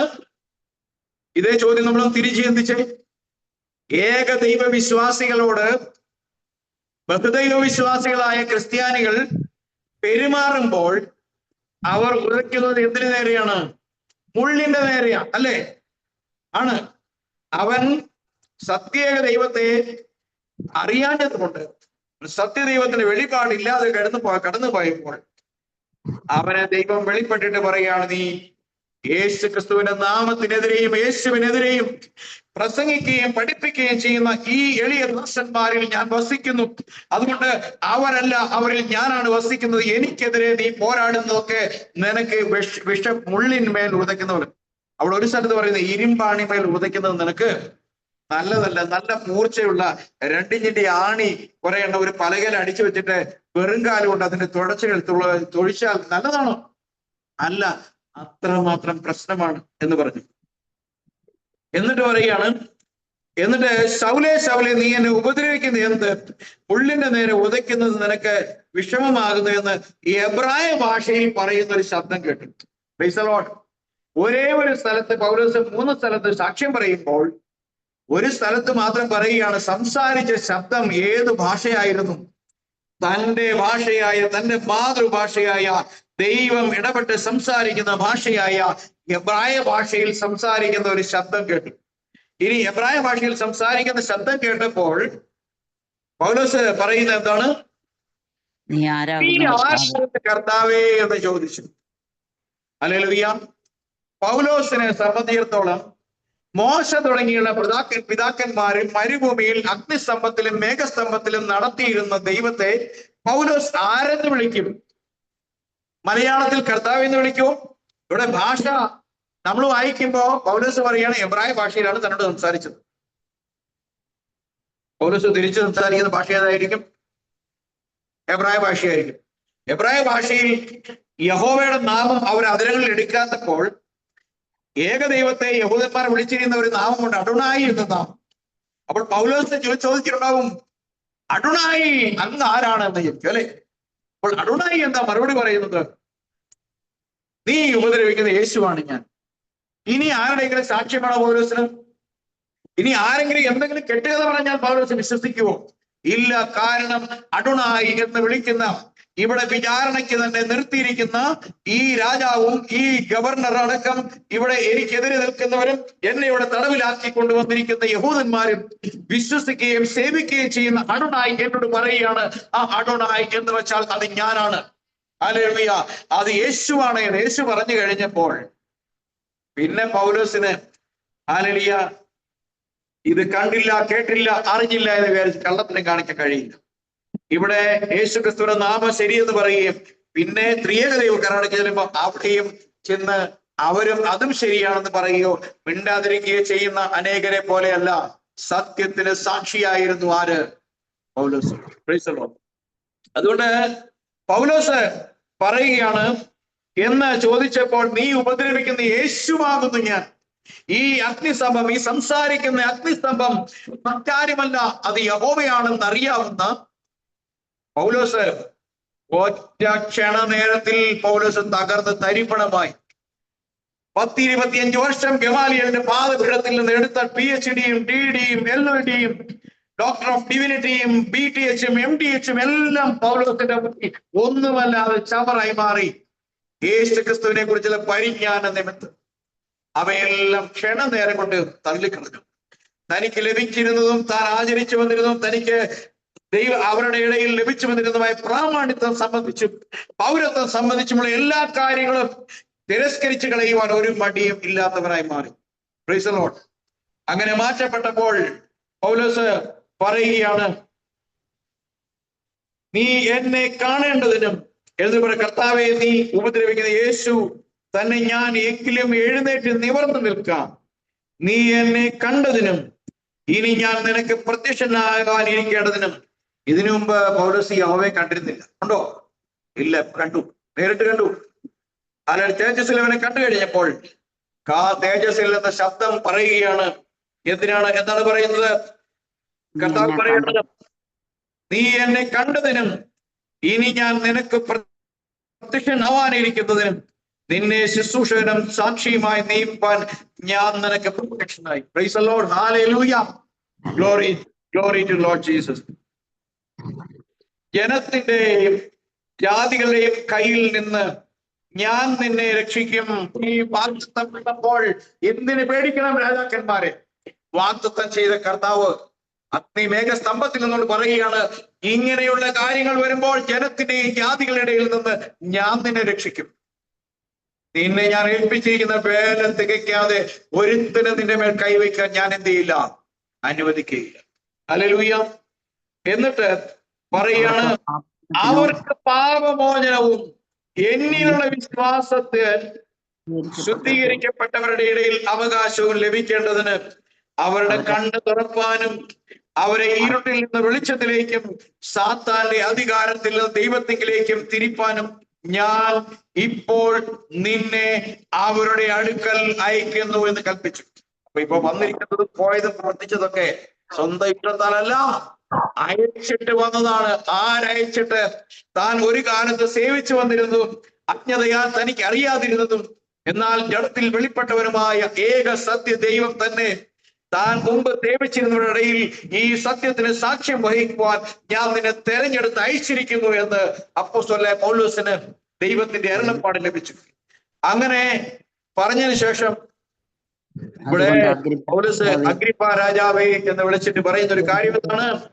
ഞാൻ സ്വർഗീയ ദർശനത്തിന് അനുസരണക്കേട് കാണിക്കാതെ ആദ്യം ദമസ്കസിലും യെരുശലേമിലും യഹൂദ്യ ദേശത്തെങ്ങും ഉള്ളവരോടും പിന്നെ ജാതികളോടും മാനസാന്തരപ്പെട്ട് ദൈവത്തിങ്കിലേക്ക് തിരിഞ്ഞ് മാനസാന്തരത്തിന് യോഗ്യമായ പ്രവൃത്തികൾ ചെയ്യണം എന്ന് പ്രസംഗിച്ചു. ഞാൻ ചെയ്തത് എന്താണ്? ഇത്രയും മാത്രമേ ഞാൻ ചെയ്തിട്ടുള്ളൂ. ഞാനൊരു കൊലയ്ക്കും എന്ത് ചെയ്തില്ല? ആഹ്വാനം ചെയ്തിട്ടില്ല. ഞാൻ ചെയ്തത് എനിക്ക് വെളിപ്പെട്ടതും ആരളിയ പിതാക്കന്മാർ മുഖാന്തരം വാഗ്ദത്തം ചെയ്തതുമായ വാഗ്ദത്തത്തെ സംബന്ധിച്ചുള്ള ശരിയായ വെളിപ്പാടിനാൽ ഞാൻ പ്രസംഗിച്ച പ്രസംഗം എന്താണ്? അവർക്ക് പാപമോചനവും ദൈവത്തിലുള്ള പ്രത്യാശയും അവർക്ക് ലഭിക്കണം. ഇത് മാത്രമേ ഞാൻ ചെയ്തിട്ടുള്ളൂ. ഹല്ലേലൂയ എന്ന് പറഞ്ഞു. എന്നിട്ട് ഇത് നിമിത്തം യഹൂദന്മാർ ദേവാലയത്തിൽ വെച്ച് എന്നെ പിടിച്ചു, കൊല്ലുവാൻ ശ്രമിച്ചു. എന്നാൽ ദൈവത്തിന്റെ സഹായം ലഭിക്കയാൽ ഞാൻ ഇന്ന് വരെ നിൽക്കുകയും ചെറിയവരോടും വലിയവരോടും സാക്ഷ്യം പറഞ്ഞു പോരുകയും ചെയ്യുന്നു. ക്രിസ്തു കഷ്ടം അനുഭവിക്കുകയും മരിച്ചവരുടെ പുനരുദ്ധാനത്തിൽ ആദ്യനായി ജനത്തോടും ജാതികളോടും വെളിച്ചമറിയുകയും ചെയ്യും എന്ന് പ്രവാചകന്മാരും മോശയും ഭാവി കാലത്തെ കുറിച്ച് പ്രസ്താവിച്ചതൊഴികെ വേറെ ഒന്നും ഞാൻ എന്ത് ചെയ്തില്ല. ഞാനൊന്നും എന്റേതായിട്ട് കൈയിട്ട് പറഞ്ഞിട്ടില്ല. നിങ്ങളുടെ പുസ്തകത്തിൽ ന്യായപ്രമാണത്തിൽ മോശയും പ്രവാചകന്മാരും സങ്കീർത്തനത്തിലും എഴുതിയിരിക്കുന്നതല്ലാതെ ഞാൻ ഒന്നും പറഞ്ഞിട്ടില്ല. നിങ്ങൾ ഇരുട്ടിൽ തപ്പുമ്പോൾ വെളിച്ചത്തിന്റെ പ്രഭയായ കർത്താവ് വെളിച്ചത്തിൽ നിന്ന് എന്നെ വെളിപ്പെടുത്തിയ സത്യം നിങ്ങളുടെ കൈവശം ഇരിക്കുന്ന പുസ്തകത്തിൽ പറഞ്ഞിരിക്കുന്ന രക്ഷയെക്കുറിച്ചും പാപബോധത്തെക്കുറിച്ചും അനുതാപത്തെക്കുറിച്ചും മാനസാന്തരത്തെക്കുറിച്ചും വാഗ്ദത്തത്തെക്കുറിച്ചും അല്ലാതെ മറ്റൊന്നും ഞാൻ പറഞ്ഞിട്ടില്ല. ഹല്ലേലൂയ, സ്തോത്രം. ഇപ്പോൾ നമ്മൾ ചോദിക്കുകയാണ്, ഇപ്പൊ ഇതെല്ലാം കഴിഞ്ഞപ്പോ ഫെസ്തോസ് പറയുകയാണ്, നിനക്കിപ്പോ ഭ്രാന്ത് പിടിച്ചിരിക്കുക. കാരണം എന്തുകൊണ്ടാ? നിനക്ക് വിദ്യാഭ്യാസം കൂടിപ്പോയതുകൊണ്ട് ഭ്രാന്ത് പിടിച്ചിരിക്കുക. Price the Lord. നമുക്ക് വേഗത്തിൽ മടങ്ങി പോകാം. അവസാനം വാക്യം മാത്രം 30, 31, 32 വാക്യങ്ങൾ മാത്രം വായിക്കാം. പെട്ടെന്ന് പോകുക. അപ്പോൾ രാജാവും ദേശാധിപതിയും ബെർണീക്കയും അവരോടുകൂടി ഇരുന്നവരും എഴുന്നേറ്റ് മാറി നിന്നു. ഈ മനുഷ്യൻ മരണത്തിനോ ചങ്ങലയ്ക്കോ യോഗ്യമായതൊന്നും ചെയ്തിട്ടില്ലെന്ന് തമ്മിൽ പറഞ്ഞു. ഇവരെ എല്ലാം മിണ്ടാതാക്കി ഈ കൊണ്ടുവന്ന വലിയ പുരുഷാരത്തിന് അവർ കാത്തിരുന്ന ഒരു കാര്യം എന്തായിരുന്നു? പൗലോസിനെ കൊന്നുകളയാനായിരുന്നു അവര് കാത്ത് കൊണ്ടുവച്ചത്. പക്ഷേ കർത്താവ് പൗലോസിനോട് പറഞ്ഞിരുന്നു, ഈ കാര്യത്തിന് വേണ്ടി നിന്നെ ഞാൻ എന്ത് ചെയ്യുന്നു? സാക്ഷിയായി നിയമിച്ചിരിക്കുന്നു. നിന്നെ ആർക്കും, യഹൂദന്മാർക്ക്, ജാതികൾക്കൊന്നും നിന്നെ എന്ത് ചെയ്യാൻ കഴിയില്ല, ഒന്നും ചെയ്യാൻ കഴിയില്ല. അതുകൊണ്ട് ഈ സ്ഥലത്ത് പൗലോസ് മിണ്ടാതിരുന്നെങ്കിൽ പൗലോസ് തിരസ്കരിക്കപ്പെടുമായിരുന്നു. എന്നാൽ ഇവിടെ ധൈര്യത്തോടു കൂടി അവന്റെ വായിൽ കൊടുത്ത കാര്യം എന്താ? ഒരു പ്രസംഗിച്ചത്. കുറ്റവാളിയായി പിടിക്കപ്പെട്ടിരിക്കുന്ന ഒരു മനുഷ്യൻ ആധികാരികമായി പ്രസംഗിച്ചത്. നിശബ്ദമായ ഒരു സഭയിൽ മുട്ടുസൂചി വീണാൽ ആ ശബ്ദം ചിൽ കേൾക്കുന്ന ഒരു സ്ഥലത്ത് നിന്നുകൊണ്ട് ആധികാരികമായി അവനെ സംസാരിപ്പിച്ചത് അവനിലുള്ള ദൈവത്തിന്റെ പരിശുദ്ധാത്മ. ഹല്ലേലൂയ, അവനോട് യേശു. അപ്പോൾ എന്നിട്ട് പറയുമ്പോൾ പറയട്ടെ, കൈസറേയും അഭയം ചൊല്ലിതിരുന്നെങ്കിൽ അവനെ വിട്ടയപ്പാൻ കഴിയുമായിരുന്നു ഗ്രഹിപ്പാൻ പത്രോസിനോട് പറഞ്ഞു. ഒരു സമയം വന്നപ്പോൾ ഇവിടെ അഗ്രിപ്പ രാജാവ് ചോദിക്കുകയാണ്, നീ എന്നെയും വേഗത്തിൽ ക്രിസ്ത്യാനിയാക്കാൻ. അതിലൂടെയാണ് ആ വാക്യം കൂടെ ഉണ്ടല്ലോ ഇവിടെ. 27. അഗ്രിപ്പ പൗലോസിനോട്, ഞാൻ ക്രിസ്ത്യാനിയായി തീരുവാൻ നീ എന്നെ അല്പം കൊണ്ട് സമ്മതിപ്പിക്കുന്നു എന്ന് പറഞ്ഞു. അതിനെ പൗലോസ്, നീ മാത്രമല്ല ഇന്നെന്റെ പ്രസംഗം കേൾക്കുന്നവർ എല്ലാവരും അല്പം കൊണ്ടാകട്ടെ അധികം കൊണ്ടാകട്ടെ ഈ ചെങ്ങല ഒഴികെ എന്നെ പോലെയാകണമെന്ന് ഞാൻ ദൈവത്തോട് അപേക്ഷിക്കുന്നു. Price the lord. അതുകൊണ്ട് ഈ ഒരു ഘട്ടം വന്നപ്പോൾ അഗ്രിപ്പാവിന്റെ മനസ്സിൽ നിന്ന് ചഞ്ചരിച്ചു. ഈ പറയുന്നതിൽ വസ്തുതയുണ്ടെന്ന് മനസ്സിലായി. എന്നാലും താൻ ആ സ്ഥാനത്തിരിക്കാൻ പിന്നെ യോഗ്യനാണോ?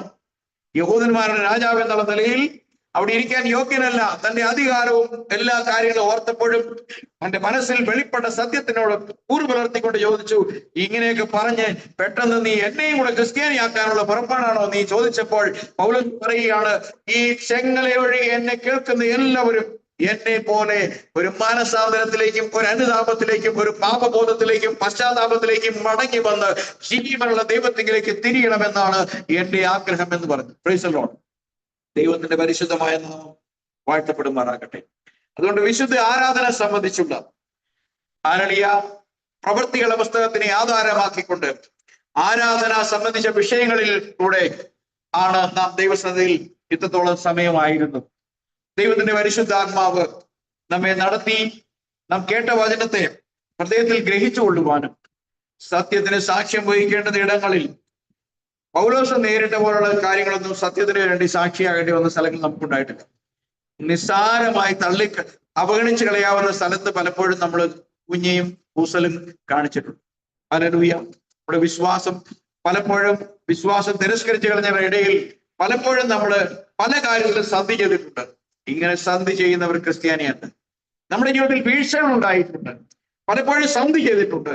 നമ്മൾ ചിലരെ ബഹുമാനിക്കണമല്ലോ എന്ന് വിചാരിച്ച് പല കാര്യങ്ങളും കോംപ്രമൈസ് ചെയ്തിട്ടുണ്ട്. പക്ഷേ അത് ദൈവത്തിന്റെ മാർഗമല്ല. അതിന്റെ പേരിൽ മറ്റുള്ളവർ നമ്മളെ തള്ളിക്കളഞ്ഞോട്ടെ, ഞാൻ എന്റെ വിശ്വാസത്തിൽ കഴിച്ച് വിട്ടുവീഴ്ച ചെയ്യാൻ തയ്യാറായില്ല എന്ന് ഈ പ്രസംഗം കേട്ട ആർക്കെങ്കിലും എനിക്കും തോന്നിയിട്ടുണ്ടെങ്കിൽ ഹല്ലേലൂയ, സ്വർഗം പ്രസാദിക്കുന്ന ദിവസമാണ്. ദൈവസന്നിധിയിലേക്ക് നമ്മെ തന്നെ താഴ്ത്തിക്കൊടുക്കും. നമുക്ക് ഈ ദിവസം ഈ കൂട്ടായ്മയിൽ കടന്നു വരുവാൻ, കർത്താവിനെ സ്നേഹിച്ചവന്റെ കൽപ്പനകളെ പാലിച്ചനുസരിച്ച് വിശ്വസ സാക്ഷിയായി നിൽക്കുവാൻ ദൈവം തന്ന സാവകാശത്തെ ഓർത്ത് നമുക്ക് ദൈവത്തെ സ്തുതിക്കാം. ഈ സമയം പിതാവിന്റെ സന്നിധിയിലേക്ക് നമ്മെ തന്നെ ഏൽപ്പിച്ചു കൊടുക്കും. നമ്മുടെ കണ്ണുകളെ ദൈവസന്നിധിയിൽ അടയ്ക്കാം, പ്രാർത്ഥിക്കാം. പരിശുദ്ധനായ ഞങ്ങളുടെ നല്ല ദൈവമേ, നല്ല പിതാ, നീ എപ്രകാരം ദമാസ്കസിന്റെ പടിവാതിലിൽ വെച്ച് അപ്പോസ്തലനായ പൗലോസിനെ വെളിപ്പെടുകയും ഹെബ്രായ ഭാഷയിൽ നീ തന്നെയാണ് മുൻപ് കാലഘട്ടങ്ങളിൽ നീ സേവിച്ചു വന്നിരുന്ന അതേ യഹോവയാണ് ഞാനെന്ന് വെളിപ്പാടിൽ അവന് വെളിപ്പെടുത്തി കൊടുക്കുകയും ചെയ്തുവെങ്കിലും അത് രേഖപ്പെടുത്തിയിരിക്കുന്ന പുസ്തകം കയ്യിൽ പിടിച്ചുകൊണ്ട് ലോകത്തിലെ ഓർത്തഡോക്സ് മുതൽ പെന്തക്കോസ്ത് വരെയും ബ്രദറൻ വരെയും ബാപ്റ്റിസ്റ്റ് വരെയും കൈവശം ഉപയോഗിക്കുന്നതും ഞങ്ങളും ഉപയോഗിക്കുന്ന വിശുദ്ധ വേദപുസ്തകത്തിൽ ആലേഖനം ചെയ്യപ്പെട്ടിരിക്കുന്ന സത്യത്തിന്റെ വെളിപ്പാട് ഇനിയും ലഭിക്കാതിരിക്കുകയും ലഭിച്ചിട്ട് അത് മൂടിവെച്ച സ്ഥാപനങ്ങളുടെയും പദവികൾക്കും വേണ്ടി സത്യത്തെ നിരാകരിക്കുകയും ചെയ്യുന്നവരുടെ സാക്ഷ്യം വഹിക്കുവാനുള്ള ഒരു സമയം ഇന്ന് ഞങ്ങൾക്ക് ദൈവം തന്നതിനായി സ്തോത്രം ചെയ്യുന്നു. ഇന്ന് ഞങ്ങൾ കേട്ടതും സംസാരിച്ചതുമായ വിഷയം ഒരിക്കലും വിശ്വാസ സംബന്ധമായി ഞങ്ങൾ ലജ്ജിച്ചു പോകാതെ ധൈര്യത്തോടെ സാക്ഷിയായി നിന്ന് വാഗ്ദത്തങ്ങളെ കയ്യെത്തിപ്പിടിക്കുവാൻ ഞങ്ങളെ യോഗ്യരാക്കേണ്ടതിന് വേണ്ടി ഞങ്ങൾ അങ്ങയോട് പ്രാർത്ഥിക്കുകയാണ്. ഇന്ന് പകൽക്കാലം ഞങ്ങൾ കേട്ട വചനത്തിന് മുമ്പാകെ ഞങ്ങൾ താഴ്ത്തുന്നു. അറിഞ്ഞോ അറിയാതെയോ ഞങ്ങളുടെ ജീവിത വഴികളിൽ വചനവിരോധമായി ഞങ്ങൾ മിണ്ടേണ്ട സമയത്ത് മിണ്ടാതിരിക്കുന്നത് പാപമാണ്. ഞങ്ങൾ വാ തുറക്കേണ്ട സമയത്ത് വാ തുറക്കാതെ മിണ്ടാതിരുന്നത് പാപമാണ്. അതെല്ലാം ഓർത്ത് അനുദപിച്ചുകൊണ്ട് പശ്ചാത്താപത്തോടും പാപബോധത്തോടും കൂടെ ഞങ്ങൾ ദൈവസ്ഥനിലേക്ക് കടന്നു വരികയാണ്. ഞങ്ങൾ സേവിക്കുന്നതും പ്രാർത്ഥിക്കുന്നതും ആരാധിക്കുന്നതുമായ ദൈവം ഉൽപ്പത്തി 1:1 പറയുന്ന ഏക ദൈവമാണ്. അവൻ മനുഷ്യരെ രക്ഷയിലേക്കും വീണ്ടെടുപ്പിലേക്കും പാപമോചനത്തിലേക്കും ദൈവത്തിന്റെ സന്നിധിയിൽ യഥാസ്ഥാനപ്പെടുത്തേണ്ടതിനും അവൻ സ്വർലോകം വിട്ട് ജഡത്തിൽ വെളിപ്പെട്ടവനും തന്റെ ജഡമരണത്തിൽ വീണ്ടെടുക്കപ്പെട്ടവരെ രക്ഷിക്കാൻ പരിശുദ്ധാത്മാവായി വെളിപ്പെടുകയും ചെയ്യുന്ന ഏക സത്യ ദൈവമാകുന്നുവെന്ന് ഞങ്ങൾ വിശ്വസിക്കുകയും ഏറ്റുപറയുകയും ചെയ്യുന്നു. ഇന്ന് പകൽക്കാലം ഞങ്ങൾ കേട്ടതായ ദൈവജനത്തിന് മുമ്പാകെ അപ്പാ ഞങ്ങളെ ഓരോരുത്തരെയും സമർപ്പിക്കുകയാണ്. ഞങ്ങൾക്ക് ലഭിച്ചു തന്നിരിക്കുന്ന പരിശുദ്ധാത്മാവിന്റെ വെളിപ്പാടിനാൽ ദൈവവചനത്തെ ധാരാളമായി പഠിക്കുവാൻ ദൈവം ഞങ്ങൾ കൃപ ചെയ്യണമേ. ഈ ഞായറാഴ്ച കഴിഞ്ഞു പോയി അടുത്ത ഞായറാഴ്ച വീണ്ടും ഞങ്ങൾ കൂടി വരുന്നത് വരെയും ഉള്ള നല്ല ശ്രദ്ധയോടെയുള്ള ഒരു ആരാധന പ്രാർത്ഥന ഞങ്ങളുടെ ജീവിതത്തിൽ എപ്പോഴും ഉണ്ടായിരിക്കാൻ ഞങ്ങളെ സഹായിക്കണമേ. ഞങ്ങൾ ഉണ്ണുമ്പോഴും ഉറക്കുമ്പോഴും കറിക്കരിയുമ്പോഴും അധ്വാനിക്കുമ്പോഴും ജോലി ചെയ്യുമ്പോഴും ഹൃദയം കൊണ്ട് ദൈവസ്ഥനിലേക്ക് തിരിയുവാൻ ഞങ്ങളെ സഹായിക്കുമാറാകണമേ. അങ്ങനെ വാഗ്ദത്തങ്ങളുടെ പ്രത്യാശ എത്തിപ്പിടിക്കുവാൻ ഞങ്ങളെ സഹായിക്കുമാറാകണമേ എന്ന് ഞങ്ങൾ അങ്ങോട്ട് പ്രാർത്ഥിക്കുന്നു. ഇന്ന് വചനം കേട്ടവരായി എല്ലാവരെയും കർത്താവെ അങ്ങ് അനുഗ്രഹിക്കണമേ എന്ന് പ്രാർത്ഥിക്കുന്നു. ഞങ്ങളുടെ കൂട്ടായ്മയിൽ സംബന്ധിക്കുന്ന എല്ലാവരെയും കർത്താവെ പേരായി തിരുമുമ്പാകെ സമർപ്പിക്കുകയും ഇന്ന് പകൽക്കാലം ഏലിയാമ്മ സഹോദരിയെ താനായിരിക്കുന്ന അവസ്ഥയിൽ ഏൽപ്പിച്ച് പ്രാർത്ഥിക്കുന്നു.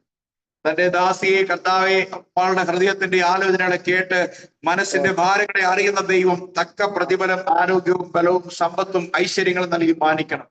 അല്ലെങ്കിൽ ബിനുവിന് വേണ്ടി, ബിനുവിന്റെ ജീവിത പങ്കാളിക്ക് വേണ്ടി, കുഞ്ഞുങ്ങൾക്ക് വേണ്ടി, മാതാപിതാക്കൾക്ക് വേണ്ടി പ്രാർത്ഥിക്കുന്നു. സത്യത്തെ സ്നേഹിച്ച് ഏക സത്യദൈവമായ യേശുക്രിസ്തുവിൽ വിശ്വസിച്ച് കടന്നു വന്നിരിക്കുന്ന പ്രിയപ്പെട്ടവരെ അവരുടെ ഹൃദയത്തിന്റെ ആലോചനകളും ആഗ്രഹങ്ങളും കൊത്തവണ്ണം അനുഗ്രഹിക്കണമെന്ന് പ്രാർത്ഥിക്കുക. സഹോദരി ഗ്രേസിക്കായി പ്രാർത്ഥിക്കുന്നു. ഭർത്താവ് ജോസിന് വേണ്ടിയും ജോബിനും ജിൻസിക്കും അവരുടെ കുഞ്ഞുങ്ങൾക്ക് വേണ്ടി ഞങ്ങൾ അങ്ങോട്ട് പ്രാർത്ഥിക്കുകയാണ്.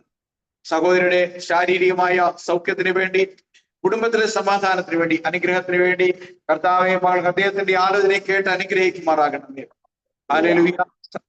ജോൺ ബ്രദറായി പ്രാർത്ഥിക്കുന്നു. ജീവിത പങ്കാളിക്കായി പ്രാർത്ഥിക്കുന്നു. മകനും മകൾക്കും കർത്താവെ സ്തോത്രം, മരുമകനും കുഞ്ഞുങ്ങൾക്കും വേണ്ടി പ്രാർത്ഥിക്കും. കർത്താവിന്റെ ദാസനെയും അനുഗ്രഹിച്ച് ഇന്ന് കേട്ട വചനത്താൽ തന്നെ ദൈവത്തിൽ ഉറപ്പിക്കുവാൻ സഹായിക്കണം.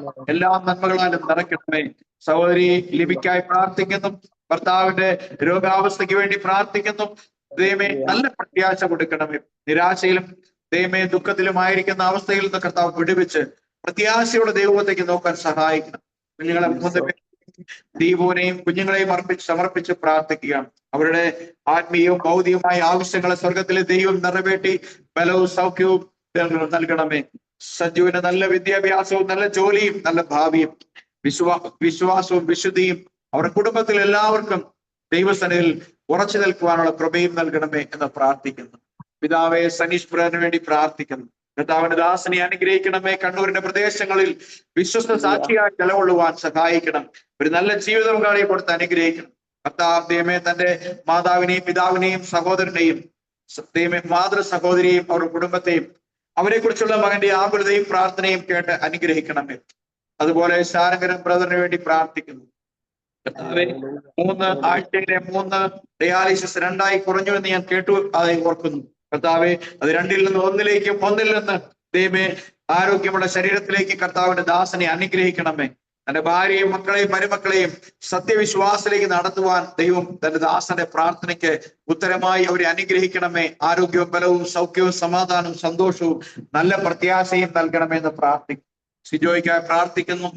കർത്താവെ, സ്നാനമേറ്റ് കടന്നുപോയ സിജോയുടെ മാതാവിന് വേണ്ടി, മാതൃ സഹോദരിക്ക് വേണ്ടി, ദൈവം അവർക്ക് കൊടുത്ത വിടുതലിന് വേണ്ടി നന്ദിയോടെ ഞങ്ങളങ്ങെ സ്തുതിക്കുന്നു. സത്യത്തിന് സാക്ഷ്യം വഹിക്കുവാൻ, ധൈര്യത്തോടെ ബലത്തോടെ നിൽക്കുവാൻ ഇന്ന് കേട്ട വചനം അവർക്ക് ബലമായി തീരട്ടെ. ദൈവമേ, മനുഷ്യരുടെ മുമ്പിൽ എന്നെ ഏറ്റുപറയുന്നവരെ ഞാൻ എന്റെ സ്വർഗ്ഗസ്ഥനായ പിതാവിന്റെ മുമ്പിൽ ഏറ്റുപറയുന്നു പറയുന്നത് കർത്താവിന്റെ വാക്യത്തെ ഓർത്ത് നല്ല സാക്ഷിയായി നിൽക്കുവാൻ, ദൈവം നൽകിയ സൗഖ്യം ഏറ്റെടുത്ത് ദൈവത്തിന് നന്ദി പറയുവാൻ, പൂർണ്ണ ആരോഗ്യത്തിലേക്ക് സൗഖ്യത്തിലേക്ക് വരുവാൻ ആ മാതാവിനും അവരുടെ കുടുംബത്തിനും സഹായിക്കണമെന്ന് പ്രാർത്ഥിക്കുന്നു. നല്ല സാക്ഷിയായി നിൽക്കുവാൻ ദൈവമേ, കർത്താവ് കൊടുത്തിരിക്കുന്ന സൗഖ്യം ഞാൻ ജീവിക്കുന്ന ദൈവത്തെ സേവിക്കുന്നുവെന്ന് അവരറിയേണ്ടതിന് സാക്ഷ്യമായി പ്രസ്താവിക്കുവാൻ അവരെ സഹായിക്കുമാറാകണമെന്ന് പ്രാർത്ഥിക്കുന്നു. കർത്താവ്, എളിയവരെയും കുടുംബമായി സമർപ്പിക്കുകയാണ്. ഞങ്ങളുടെ ഹൃദയത്തിന്റെ ആലോചനകളെ, വിചാരങ്ങളെ, ഭാരങ്ങളെ, പ്രയാസങ്ങളെ, സങ്കടങ്ങളെ അറിയുന്ന ദൈവം കർത്താവെ, ഞങ്ങളുടെ ആവശ്യങ്ങൾക്ക് ഒത്തവണ്ണം തക്ക സമയത്ത് വഴികളും വാതിലുകളും ഞങ്ങൾക്ക് എല്ലാവർക്കും തുറക്കുമാറാകട്ടെ. വിശ്വാസിൽ അന്ത്യത്തോളം നിലനിൽപ്പാൻ കൃപ നൽകണമേ. പ്രതികൂലങ്ങൾ ഏറി വരുമ്പോൾ കൂടുതൽ പ്രാർത്ഥിക്കുന്നവരും കൂടുതൽ ദൈവജനത്തിൽ മുഴുകുന്നവരുമായി ഞങ്ങളെ മാറ്റണമേ. ഈ ചെറിയ കൂട്ടായ്മയെ അനുഗ്രഹിക്കണമേ എന്ന് പ്രാർത്ഥിക്കുന്നു. ഒപ്പം അടുത്ത മെയ് മാസം 9-ാം തീയതി 2ാം ശനിയാഴ്ച നമ്മുടെ കൂട്ടായ്മയുള്ള എല്ലാ സഹോദരന്മാരും എല്ലാ ദൈവദാസന്മാരും ഒരുമിച്ച് കോട്ടയത്ത് വന്നു ചേർന്ന് നടത്തുന്ന ശുശ്രൂഷയും തിരുവത്താഴ് ശുശ്രൂഷയും അനുഗ്രഹിക്കപ്പെടുവാൻ എല്ലാവരുടെയും പ്രാർത്ഥന സഹായം ചോദിക്കുകയും മാത്രമല്ല എല്ലാവരും കടന്നു വരണമെന്ന് യേശുക്രിസ്തുവിന്റെ നാമത്തിൽ അപേക്ഷിക്കുകയും ചെയ്യുന്നു. കർത്താവ് ഈ കാര്യത്തിന് വേണ്ടി എല്ലാവരെയും പ്രാർത്ഥിക്കുവാനും ഉത്സാഹിപ്പാനും കർത്താവ് അവർക്ക് പ്രചോദനം നൽകട്ടെ. ദൈവത്തിന്റെ പരിശുദ്ധാത്മാവ് അവരെ അതിനായി സഹായിക്കട്ടെ. ആ മീറ്റിംഗ് അനുഗ്രഹമായി തീരുവാൻ വേണ്ടി പ്രാർത്ഥിക്കുന്ന കർത്താവേ, സകല മഹത്വവും പിതാവേ ഞങ്ങൾ അങ്ങേക്ക് സമർപ്പിക്കുന്നു. രാജ്യവും ശക്തിയും മഹത്വവും എന്നും എല്ലാത്തിനും യോഗ്യനായ കർത്താവിന്റെ സന്നിധിയിൽ ഞങ്ങളുടെ പ്രാർത്ഥനകളൊക്കെയും യേശു കർത്താവിന്റെ നാമത്തിൽ അപേക്ഷിക്കുന്നു. കേൾക്കണമേ. ആമേൻ. നമ്മുടെ കർത്താവായ യേശു ക്രിസ്തു മുഖാന്തരം ജയം നൽകുന്ന ദൈവത്തിന് സ്തോത്രം ചെയ്യും. കർത്താവായ യേശുക്രിസ്തുവിന്റെ കൃപയും പരിശുദ്ധാത്മാവിന്റെ ആലോചനയെ നടത്തി ഇന്ന് മുതൽ എന്നേക്കും കർത്താവിന്റെ മധ്യാകാശപ്രത്യക്ഷമുള്ള ഇരിക്കുമാറാകട്ടെ. ആമേൻ. കർത്താവായ യേശു ക്രിസ്തു മുഖാന്തരം ജയം നൽകിയ ദൈവത്തിന് ഒരിക്കൽ കൂടി സ്തോത്രം ചെയ്യും. ആമേൻ. കർത്താവായ യേശുവേ, വേഗം വരണമേ.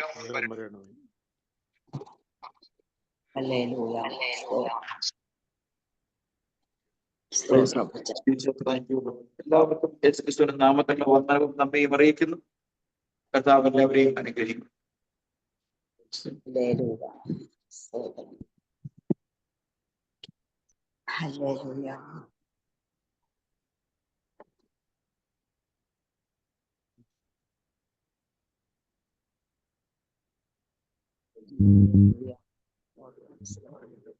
The Lord.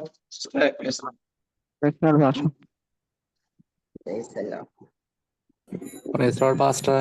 Hello. Hello, Pastor. Praise Lord. Praise Lord. Praise Lord.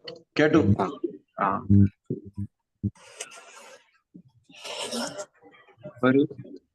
ഒരു നമ്പറുള്ള ഒരു ഫോൺ ഉണ്ടായിരുന്നു. ആരാണെന്ന് എനിക്ക് മനസ്സിലായില്ല. ലെഫ്റ്റായി പോവുകയും ചെയ്തു.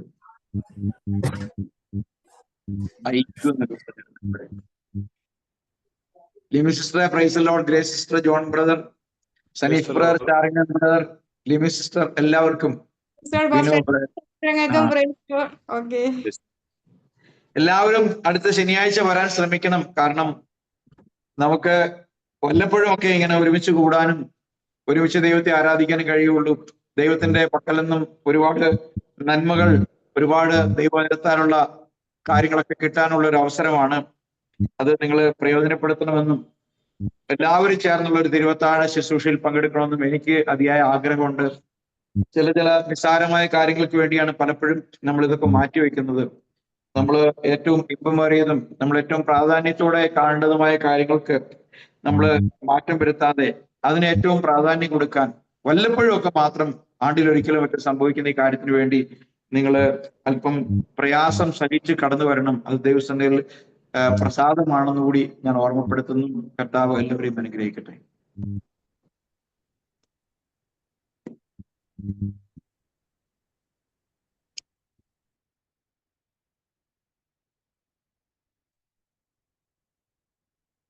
ഷാരിംഗം ബ്രദറെ, പ്രൈസ് ദി ലോർഡ്.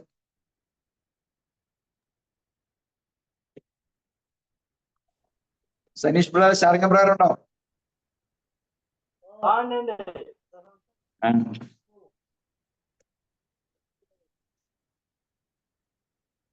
എന്നെ ഒന്നും വിടാത്തെ? കേൾക്കുന്നില്ലേ? കേൾക്കുന്നുണ്ടല്ലോ. ഉണ്ട്, ഞാൻ കേൾക്കുന്നുണ്ട്. ഹലോ. ആ, സുഖമായിരിക്കുന്നു. Praise the lord, praise the lord brother. സ്തോത്രം. നന്നായിരിക്കുന്ന? ആ, നന്നായിരിക്കുന്നു.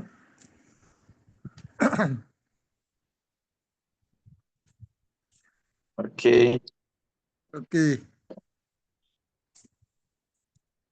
Okay master, praise the lord. ശരി.